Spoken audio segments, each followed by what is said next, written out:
سەرەتا پیرۆزبای 8 مارس لە خۆم و تەواوی ژنانی جیهانەکەم و بە تایبەت لە ژنانی کوردستان لەو ژنانەی ئەچەوسێنەوە و سڵاو بۆ ڕۆحی ئەو ژنانانێرم کە بەڕاستی بوونە قوربانی دەستی تونند و تیژی و کولتوری هەڵە و پێناسەی هەڵە. لە 8 مارسا زۆر جار خەڵکە لە یەک ڕۆژ بەس نییە بۆشن، منەمێ بڵێم ڕاستە یەک ڕۆژ بەس نییە بۆشن، بەڵام ئەم ڕۆژەکە دانراوە بەمانای ئەوە نی ئێمە تەنها یەک ڕۆژ بین بەژن، بەڵکو ئەو شتانی کە پیرۆزن وەک ژن، وەک دایک، وەک مامۆستا، وەک خۆشەویستی ڕۆژیان بۆ دانراوە لەبەرەی ببزانێ ئەم شتانە لە کۆمەلگادا بایەخ و گرنگی خۆیان هەیە وەکو جەژنێکە و مێژووی ئەم 8 مارسە من پیرۆز ڕای ئەگرم سەرڕای ئەوەی کۆمەڵە ژن بوونەتە قوربانی، بەڵام دوای ئەمە خەباتی ژن دەستی پێکرد، ژن دەنگی هەڵبڕی بەرامبەر هەموو تونند و تیژیەکان بۆ ڕێگا خۆشکەرێک کە ژنانی تریش لە ئاست چەوسانەوەکانیان بێنە دەنگ بۆیە پیرۆزبایی ئەەکەم و هیوادارم ژنان پێناسی خۆیان دووبارە بکەنەوە لە دەمی خۆیانەوە کەس لە بری ئەوان پێناسی ژن نەکات. 8 مارس کاریگەری هەبوو بە درێژایی مێژوو، بەڵام ئێمە بەیەک شت بزانین کاریگەری هەشتێک ئەکەوێتەوە سەر خۆمان بەشێکی. من کە هەر لە ماڵەوە دانیشم تێنەگەم لە خۆم، لە بوونی خۆم، لە ڕۆحی خۆم، لە مافی خۆم، بەدوای هیچ زانیاریەکان نەگەڕێم هەر بە نەزانی ئەمێنمەوە. یعنی ماف شتێک نییە کە ئێمە فەرشی سوورمان بۆ ڕاخرابێ بەسەریا بڕۆین. زانیاری 8 مارس و مێژووی خەباتی 8 مارس شتێک نییە خەڵک بە دیاری پێددا، ئەبێ خۆت بچی بزانی ئەم خەباتە بۆ چی کرا و ئەبێ کاریگەری لەسەر من چی بێ، دوجار هەر دەبێ ژن خۆی کاریگەریە دروستکا لەسەر خۆی.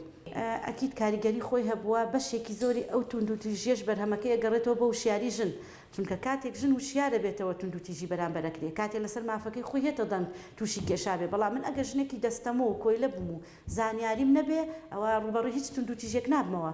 خۆی ئەم تونند و تیژە زۆرەی کە ئێستا ئاگرێ و ئەم هەموو کوشتنە بەشێکی بەرهەمی وشیاری ژنە. ژن ئەو شتە قبول ناکە کە بەسەریا سەپێنراوە وێ ڕوبەڕووی تونند و تیژی لێدان کوشتن ئەبێتەوە. بەڵام کاتێک من لە بێدەڵە بم لە مافی خۆم هەموو شتێک قبولەکەم و هۆشیاریم نییە ڕوبەڕووی هیچ نابمەوە. دوو ڕێگا زۆر گرنگە بۆ بڵاوبوونەوەی وشیاری. یەکەم پەروەردە واتە سیستەمی خوێندن، دووەم ڕاگەیاندنەکان بە تایبەت سیستەمی پەروەردە. ئێمە خۆمان نەزانین کللتور شتێک نییە لە ئاسمانەوە هاتبێ، دەستکردی مرۆڤە. مادەم دەستکردی مرۆڤە هەر بە مرۆڤش ئەتوانی لە ناوی بەرین ئەگەر کللتورێک بەڕاستی هەڵە بێت و بۆ چەوسانەوەی ژن بێ. بۆیە ئەمە ئەبێ ببرێتە پرۆسەی خوێندن بۆ ئەوەی منداڵێک یاخود ژنێک باجی نەزانی خێزانەکەی نەدا، ئەگەر خێزانێک نەزانە دوجار سیستەمێکە بێ بە وشیارکردنەوەی ئەم تاکە. گرنگترینیش سیستەمی پەروەردەیە بەڕاستی کاتوانێت ئەو وشیاریە گشتگیر بکە وڵای بکاتەوە. تەنها چەند ڕاگەیاندنێک ئەم هەوڵیان داوە کە خەڵک وشیار بکەنەوە، بەڵام وەکو سیستەمی پەروەردە هێشتا ئەمە نەچۆتە بواری پەروەردە کە بڵین هەوڵ دراوە ژنان وشیار بکەنەوە. تا ئێستا ژن پەراوێز خراوە، بەشێکی زۆری هەر بە نەزانی ماوەتەوە.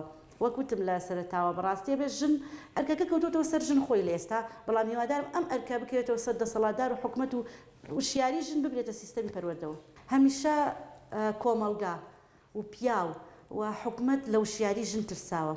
ئەمەش هۆکارەکەی ئەگەڕێتەوە بۆ پەروەردەیەکی هەڵی خێزانی کە پێیان وایە ئەگەر ژن وشیار بوو ئەوان پلیان کەمترە. لە کاتێک ئەمە هەڵەیە کاتێک ژن وشیارە بێ ئەرکی پیاویش کەمەکە، کۆمەلگا پێش ئەخا ئەبێ پیاو لەوە تێبگا. ئەو بارە قورسەی ئێستا لە سەرەتی بەشێکی ناوشیاری خۆی و ناوشیاری ژنە، بۆیە ئەبێ دڵخۆش ببەوەی کە ببێتە خاوەنی کۆمەلگایە کە تێیدا ژنەکان وشیار بن، چونکە لە بەرامبەر ئەرکی ئەویش کەمەکە، قورسایی سەرشانی ئەویش کەم ئەکاتەوە. شتێکی قورس نییە سڕینەوەی کللتورێک کە مرۆڤ چەوسێنێتەوە بە تایبەت ژن، لەبەرەوەی کللتور شتێک نییە لە وەحی وە لە ئاسمان هاتبێ. کۆمەڵێک مرۆڤ بۆ ژینگەیەک بۆ سەردەمێک کە شتێکیان پێ باش بووە بۆ ئەو ژینگە و سەردەمە گونجاوە دوجار لاسایەکیان کەوتۆ بۆتە کللتورێکی گشتگیر. ئێمە ئەتوانین ئەمە بگۆڕین، چونکە ئەکرێ هەندێک شت بۆ سەردەمی خۆی و بۆ ئینسانی سەردەمی خۆی بۆ بیرکردنەوەی سەردەمی خۆی شتێکی جوان بووبێ، بەڵام بۆ ئێستا ناکرێ. نابێت دەستی پێوە بگرین و بڵێن پیرۆزە هیچ شتێک هیچ کللتورێ لە ئینسان خۆی پیرۆزتر نییە. بەشێکی هۆکارەکانی بەردەوامی تونند و تیژی ئەوەیە پیاوی ئێمە بەڕاستی دەستی گرتووە بۆ عەقڵێتەوە نایگۆڕێت. سیرەکەی بە عەقڵی ئەکتەرێکی تورکی، بە عەقڵی ئەکتەرێکی ڕۆمانسی، بە عەقڵی ئەکتەرێکی ژینگەخواز و ژیانخواز دڵداری ئەکا لەگەڵ کچێکە کە ئەچێتە پرۆسەی زەواجەوە بە عەقڵی باوە گەورە ئێوە بژی. بەڕاستی ئەمە ئەبێ بگۆڕێ. یاخود زۆر جارەڵە پێناسی ژنی جارانەکە کە باش بووە، ژنی جاران باش و خراپی نییە، ژنی جاران چەوساوەتەوە. ئێمە بێ جیازی بکەین لە نەزانی و لەگەڵ باشیە. ژنی جاران ئێستا وەرە ناخی هەڵڕێژە پڕە لە زوخا و پڕە لە دەرد. من ناکرێ بمەوێ ژنەکەشم وەکو دایکم بژی، ناکرێ پیاوێک بم و بمەوێ کچەکەم وەکو دایکم بژی. ئەبێ لەگەڵ سەردەما بگۆڕێ، مەگەر نەگۆڕی ئەوە کێشە دروستە بێ لە پەیوەندیەکانە. زۆر گرنگە ئێمە بەردەوامی بە خەباتی 8 مارس بدەین.